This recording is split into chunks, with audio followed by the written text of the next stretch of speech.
Vidurkis. Šiandien pamokoje išsiaiškinsime, kaip apskaičiuoti vidurkį. Vidurkis yra skaičiuojamas, kai turime aibę daugiau ar mažiau surinktų duomenų.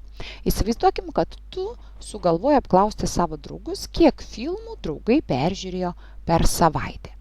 Ir draugai tau atsakė taip.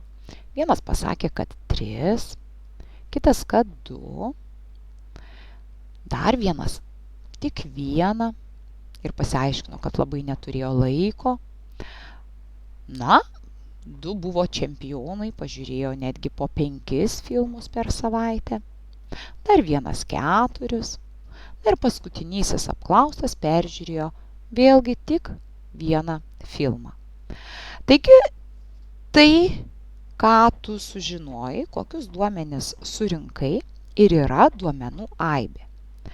Būtų labai įdomu sužinoti, koksgi yra per savaitę peržiūrėtų filmų vidurkis.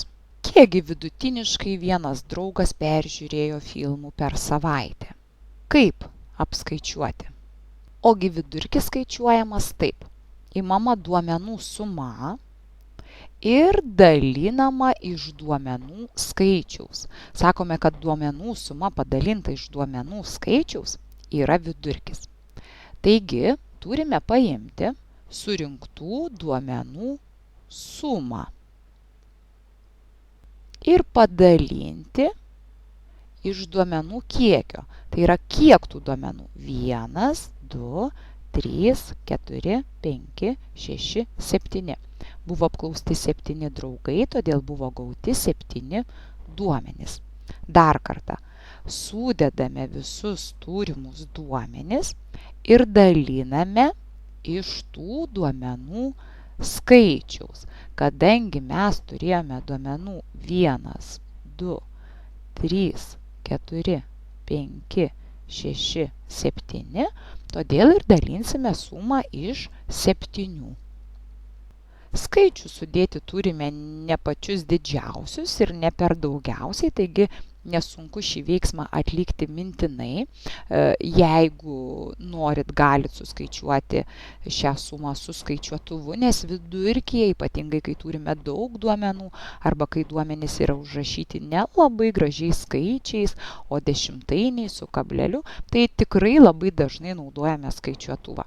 Na, šioje situacijoje yra šiek tiek kitaip. Sudedu visus skaičiukus ir gaunu 21. Vadinasi, man reikia 21 padalinti iš 7. Šis veiksmas taip pat yra ganėtinai paprastas ir žinau, kad 21 iš 7 padalintas yra lygu 3. Vadinasi, dabar galiu pasakyti, kad vienam vaikui tenka 3 peržiūrėti filmai per savaitę. Dar viena situacija.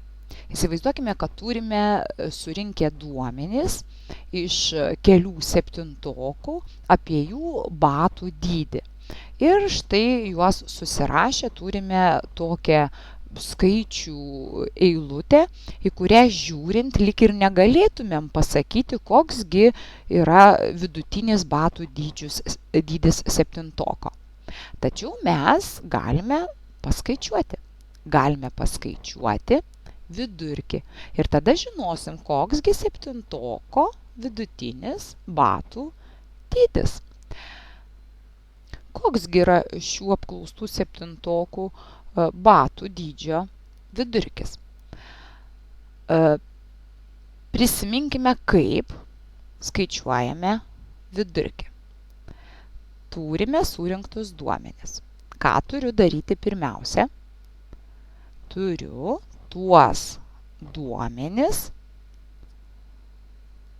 sudėti, o tuomet padalinti. Iš kogi turiu padalinti? Ogi iš tiek, kiek tų skaičių surinkusi turiu. Tai yra iš duomenų kiekio. Suskaičiuokime. 1, 2, 3, 4, 5, 6, 7, 8. kadangi iš viso turiu 8 duomenis ir skaičiuoju štai tų 8 skaičių vidurkį, tai susumavau tuos skaičius ir dabar dalinsiu iš 8. Kadangi skaičiai nėra maži ir jų yra pakankamai daug, tai tikrai labai patogu šį veiksmą atlikti su skaičiuotuvu. Su skaičiuotuvu sudėję arba stulpeliu sudėję, bet tikrai daug vargo čia, taigi patarčiau vis tik tai atlikti veiksmą su skaičiuotuvu. Atlikę veiksmą turėtumėte gauti susumavę skliaustuose surašytus skaičius 312. Vadinasi, norint gauti mūsų vidurkį, reikia 312 padalinti iš 8. Jeigu jau vis tik tai pasiėmėte skaičiuotuvą, tai ir šį dalybos veiksmą atliksite nesunkiai ir gausite 39.